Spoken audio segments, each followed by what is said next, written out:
Yo, halo teman-teman, berjumpa lagi di Mastul Official Channel. Oke, Bre, seperti biasa pada kesempatan kali ini kita akan kembali lagi reaction. Ya, kita akan kembali lagi mereaction animasi Indonesia lagi ya, Bre ya. Dan pada kesempatan kali ini, Bre, kita akan kembali lagi untuk melanjutkan mereaction animasi dari Arjuna series, yaitu Kekuatan Timuraya Special Q&A ya. Oke, kira-kira memang ini terlambat saya ngereaction untuk Q&A dari Kekuatan Timuraya, karena saya lebih mengutamakan untuk episodenya dulu, setelah itu baru ini, Bre ya. Oke, kira-kira gimana Q&A-nya pada kali ini? Adakah penjelasan yang bisa membuat kita semakin paham dengan kekuatan yang ada di Timuraya? Dan ternyata memang tulisannya bukan Timuraya ya, memang daerah Timuraya ya, memang Timu ya. Oke, buat kirain timur gitu ya, sorry, Bre ya. Memang Timuraya ya. Oke, langsung aja, Bre, kita ke channel Arjuna series. Let's go. Hanya pada Allah ku gantungkan harapan. Bangkitlah Masjid Official, bakar peri jadinya jiwa.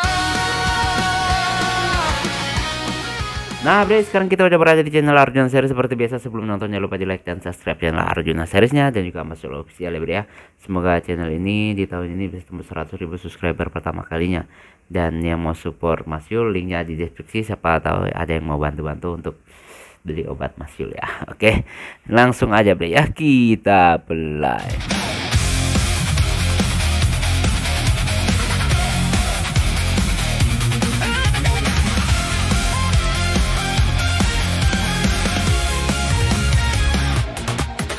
In the silence, I can hear it call. Suara gelap di dalam jiwa.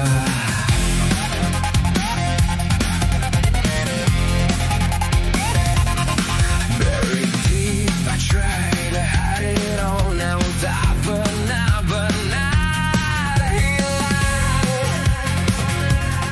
Every step it's pulling me inside.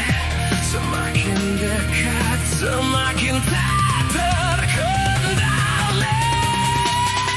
There's a fire in my soul, kutukan yang tak terkontrol. I can feel it taking over me, kekuatan yang tersembunyi. I don't know who I've become, antara terang dan tenggelam, but I know I can run away. Ini takdir yang menetap.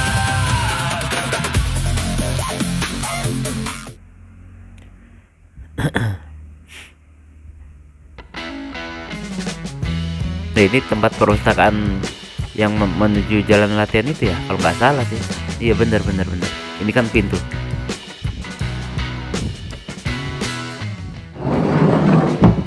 Nah, itu si Genta.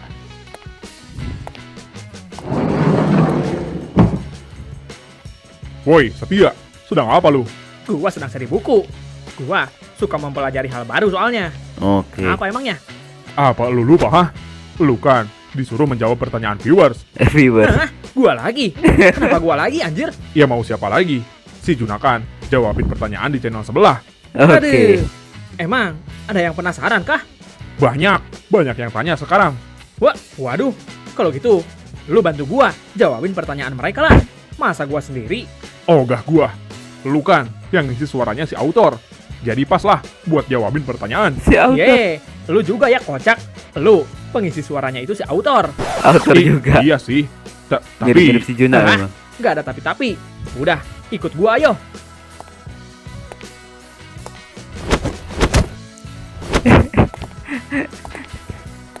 Tumben kompak mereka, Be.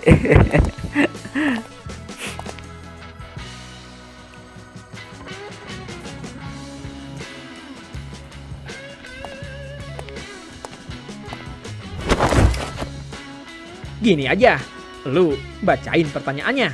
Nah, nanti gua jawab. Dan Oke. begitu pun sebaliknya. Gimana? Aduh. Ya udahlah, ayo kita mulai. Gua dulu yang baca pertanyaannya ya. Nanti lu yang jawab. Oke, sini. Oke. Nah, ini pertanyaannya datang dari member BRBK yang ada di Discord ya. Oke. Oh iya, disclaimer dulu.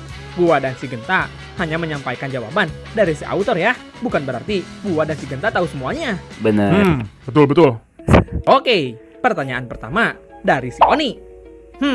Bagaimana sih kekuatan leluhur Blackveil sampai bisa mengacak-acak Selatan Raya? Nah, jawab Nah. kita. Sebenarnya ini menjurus ke spoiler.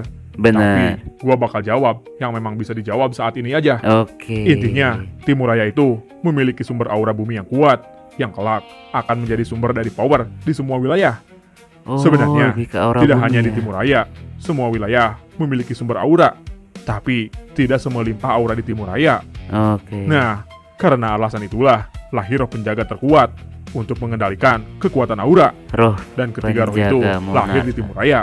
Leluhur Timuraya memperlakukan ketiga roh itu sebagai harta warisan tanah Timuraya yang dipegang langsung gitu. oleh leluhur keluarga Blackveil. Tiga Zaman roh itu ya. disebut The First Veil atau tabir pertama. Oke. Kisah itu selalu diceritakan kepada para anggota keluarga Blackveil secara turun-temurun. Walaupun kita saja belum tahu lebih detail mengenai zaman itu. Wah, dari narasi itu sih sudah bisa dikira-kira bagaimana kekuatan leluhur keluarga Blackveil. Yap, seperti itulah. Gua gak bisa jabarkan bagaimana kekuatan para leluhur. Hanya itu paham, yang bisa di-share ke kalian untuk saat Belum ini. bisa dibongkar Kalau semuanya gitu, ya.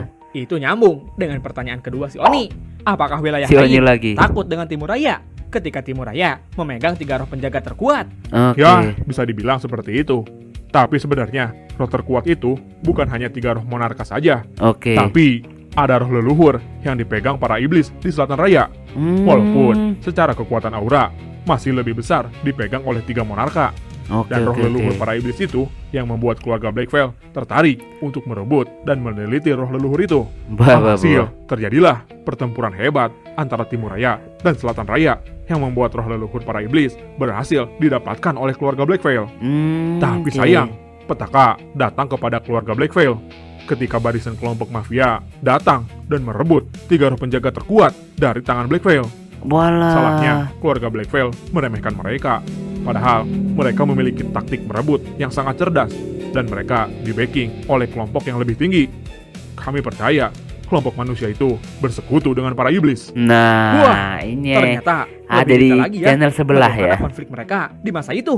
Itulah yang membuat Timuraya menutup akses ke semua wilayah, termasuk Barat Raya dan Selatan Raya. Oke, oke, Wah, oke, oke. jadi itu alasannya kenapa Timuraya menutup diri.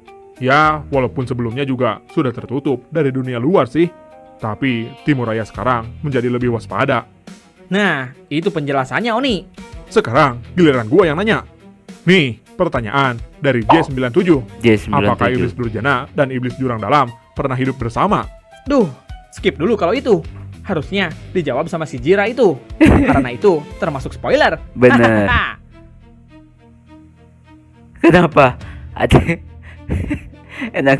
Kalau gitu, nih pertanyaan dari si Ihsan. Oke. Dia penasaran tentang kelompok senjakala yang diciptakan oleh The Founder. Dia nanya, kenapa senjakala ada di Selatan Raya? Apakah The Founder memiliki sekutu di Selatan Raya? Nah, Kalau ini, gua harus hati-hati jawabnya agar tidak spoiler. Jadi intinya gini, Senjakala adalah kelompok yang diciptakan oleh The Founder. Sebenarnya, lebih tepatnya bukan di Selatan Raya, tapi masih di perbatasan Selatan Raya. oke, Dan kalau lu perbatasan. tanya, apakah The Founder memiliki sekutu di Selatan Raya? Tentu saja. Tapi bukan sekedar sekutu. Bisa dibilang lebih dari itu. Waduh. The Founder itu lebih kompleks, walaupun mereka bergerak dengan hati-hati. Dan, wah, udah, gua nggak bisa nih jawab lebih detail lagi. Nanti aja deh dicerita. Udah, nanti aja. Soalnya akan Nih, kebongkar sekarang semua jawab yang pertanyaannya lain. gitu loh. Apakah iblis jurang dalam kesusahan mengeluarkan auranya? Karena dari sekian banyak iblis jurdal yang sudah diperlihatkan, mereka tidak mengeluarkan auranya sama sekali. Sebenarnya mereka bukan kesusahan sih. Tapi emang kalau nggak perlu ya nggak dikeluarkan. Oh, gitu. Mereka juga sama seperti iblis Durjana, memiliki aura iblis. Dan kenapa mereka belum mengeluarkan itu? Ya jawabannya karena mereka belum terdesak. Berarti Oh. sekuat itu dong. Ya tentu saja, Ya, iblis Durjana jelas. itu memang sekuat itu guys. Kalian belum diperlihatkan aura mereka karena mereka juga belum mendapatkan lawan yang sepadan untuk saat ini. Waduh, iya sampai sih. segitunya. Soalnya, lu kan pernah melawan para iblis itu di perbatasan ya? Tentu saja, Nih, sekarang pertanyaan dari XTHN Animation. Apakah arc Animation. terusan di Arjuna bakalan banyak fight? Atau adegan yang lebih gila lagi? Yap, tentu saja. Menara Selatan ini akan kita plot untuk menjadi arc besar yang Oh mungkin gitu. akan menarik animator Bang Ray untuk membantu proses pengerjaannya di bagian episode yang rumit. Terus, kenapa villain yang paling berasa cuman si Zenro? Ya Zendro. tenang saja, ini baru permulaan guys. Mungkin kedepannya akan datang iblis baru lagi kan? Bener sih, gue rasa cerita next arc akan lebih gila dari arc-arc sebelumnya. Oke. Nih, oke, gua oke, nanya oke. Genta, dari si Askara. Askara. Kenapa Barat Raya tidak pernah berurusan dengan Selatan Raya? Itu karena Barat Raya cenderung membangun wilayahnya sendiri. Wilayah Barat Raya ini jago banget dalam diplomasi. Bisa kalian lihat, mereka itu lebih modern daripada wilayah lain. Mereka lebih tertata dari segi pemerintahan dan juga kota-kotanya. Dan yang Oke. memulai konflik dengan Timur Raya itu bukan pemerintahan Barat Raya, tapi kelompok mafia sialan. Jadi, ya pihak Barat Raya, mereka selalu cari aman daripada wilayah lain yang gila dengan kekuatan. Oke. Nah, itulah kenapa si Juna ingin menjadi pemimpin Timur Raya. Dia ingin membuat Timur Raya seperti Barat Raya. Apalagi si Juna sudah lama tinggal di Barat Raya. Cih, sok-sokan tuh si Juna. Nih, jawab pertanyaan si King Ryuk. Apakah iblis jurang dalam memiliki kelompok masing-masing? Yap, benar sekali. Oh. Untuk jadi kuat, iblis jurang dalam cenderung berkelompok. Iblis yang Bertim lebih gitu rendah ya. akan mengikuti iblis yang lebih tinggi dan menjadikan iblis tingkat tinggi itu sebagai pemimpin kelompok. Oh, Nah, oke. sekarang Kayak normal masuk banget ke ya pertanyaan pemimpin si gitu Heaven. yang terkuat. Gimana sistem dalam hierarki ras iblis jurang dalam? Pertanyaan bagus. Jadi, hierarki di dalam iblis itu bisa dilihat dari bentuk fisik mereka, terutama bagian tanduk. Tanduk ini bagi ras iblis seperti sidik jari. Bahkan, jika dipotong, tanduknya akan tumbuh kembali mengikuti bentuk asli garis keturunannya. Karena Oke. itu, tanduk para iblis itu menjadi identitas, lambang status, sekaligus bukti kemurnian darah. Ada berbagai macam tanduk di ras iblis. Contoh paling gampang, tanduk iblis durjana itu lebih kecil daripada iblis jurang dalam. Bahkan, Bener. iblis durjana tidak memiliki ekor seperti iblis jurdam. Dan itu yang membedakan iblis murni dan iblis setengah manusia. Waduh. Sebagai contoh, banyak juga tanduk ya, yang Bre terbukti ya. garis keturunan Jadi bisa makin dilihat jelas lah dari tentang bentuk penjelasan tanduk si ini, Marta dan si Marlo.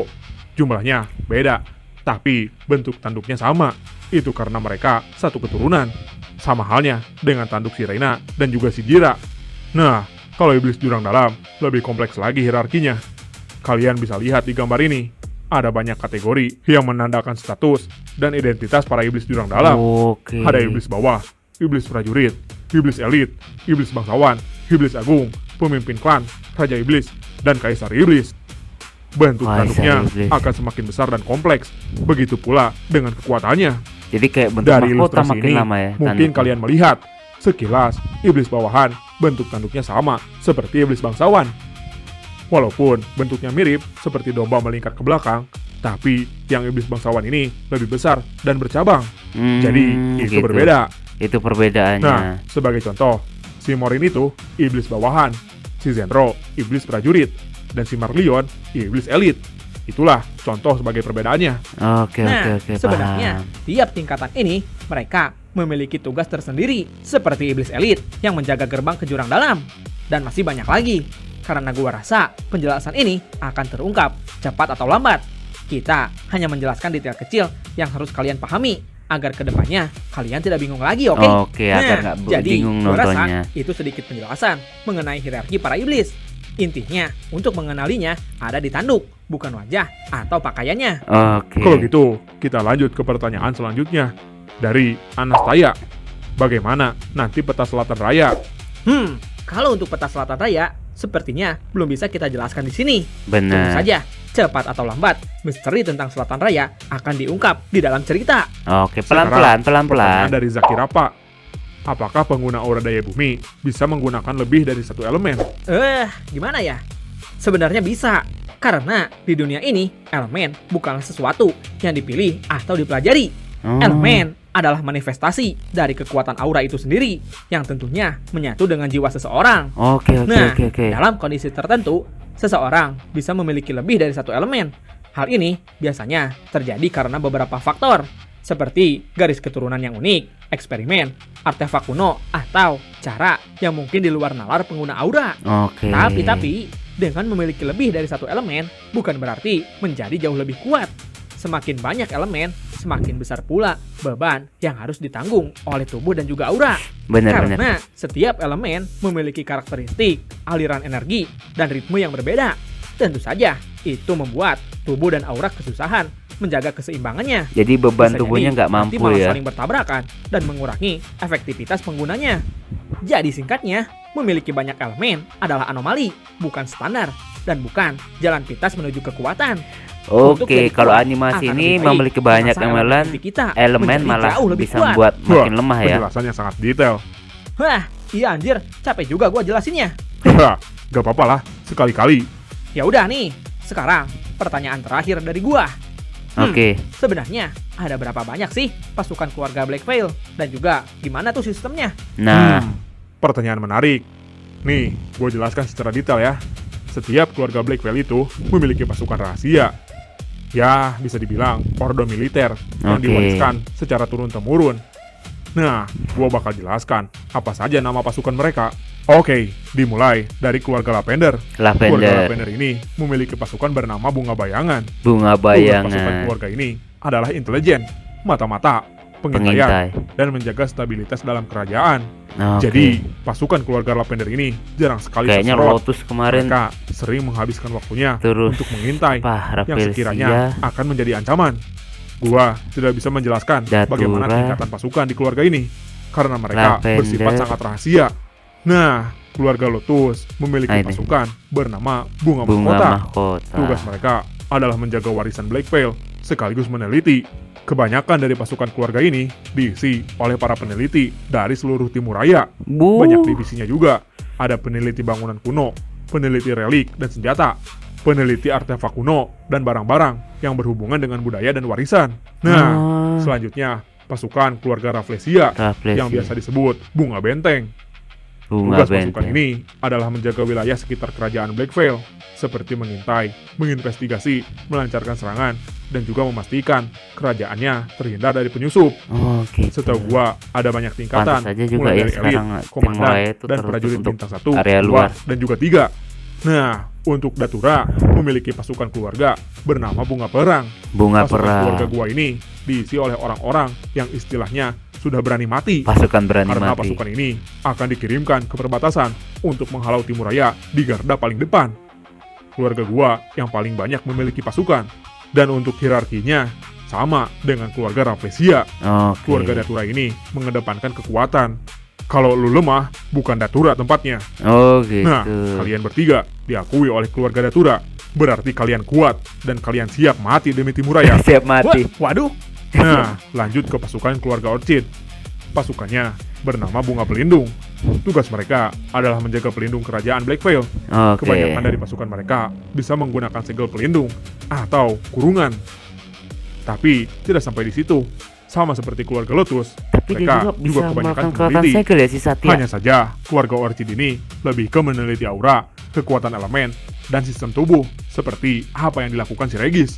Nah, untuk keluarga Jasmine, memiliki pasukan bernama Bunga Rakyat. Pasukan Bunga keluarga Jasmine Rakyat. ini bertugas melindungi rakyat dan Oh. bergerak langsung terhadap masyarakat. Dia yang Mereka berfokus lebih fokus di ke- pengobatan, evakuasi rakyat, dan menjaga keharmonisan di dalam kerajaan. Mereka paling disayang oleh rakyat Oh, karena gitu-gitu. sangat humanis. Nah, terakhir, keluarga Sijuna. Dari zaman dulu, keluarga ini memiliki nama pasukan Bunga Pedang. Bunga Mereka pedang. seharusnya bertugas melayani keluarga tertinggi. Pasukannya tidak banyak. Mereka hanya menjadi eksekutor terakhir di kerajaan Oh. dan hanya bergerak atas perintah keluarga teratas atau keluarga lain. Jadi bisa dibilang keluarga Black Dahlia ini adalah Black keluarga Dahlia. yang membantu keluarga lain dalam eksekusi terakhir. Cuman sayang, di generasi ini ayah si Juna hilang dan berkhianat. Jadi, seluruh keluarga Black Veil memutuskan untuk tidak menganggap keluarga Black Dahlia. Dan semua Oh. pasukan Black Dahlia hilang entah kemana. wah, ternyata seperti itu ya. Gitu. Banyak juga ternyata. Nah, pasukan keluarga ini diberi nama pasukan Bloom. Beberapa sudah dimunculkan, seperti si Oliver, Arka, dan Peter. Benar Mereka benar. itu benar. disebut pasukan Bloom. Nah, sekarang kan jadi lebih jelas ya. Tapi sayang sekali, gua ingin bahas tentang kekuatan daya bumi. Tapi karena durasinya tidak cukup, jadi sepertinya kekuatan daya bumi yang lebih detail lagi kita bahas lain kali aja. Kita bahas bersama si Juna nanti. Kalau gitu, sudahlah. Gua mau lihat Kak Duta ke perbatasan. Ya udah kalau gitu.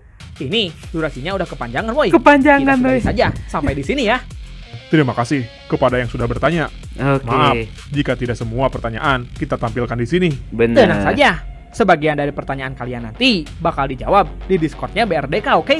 Dan jangan lupa Oke. ikutin channel Arjuna, karena gue yakin akan banyak momen epic ke depannya. Kalau Mantap. gitu, kami berdua izin Gua pamit undur ngikutin diri dari ya. pertama kalau si Semoga Juna, Bre. bertemu lagi di part Q&A selanjutnya.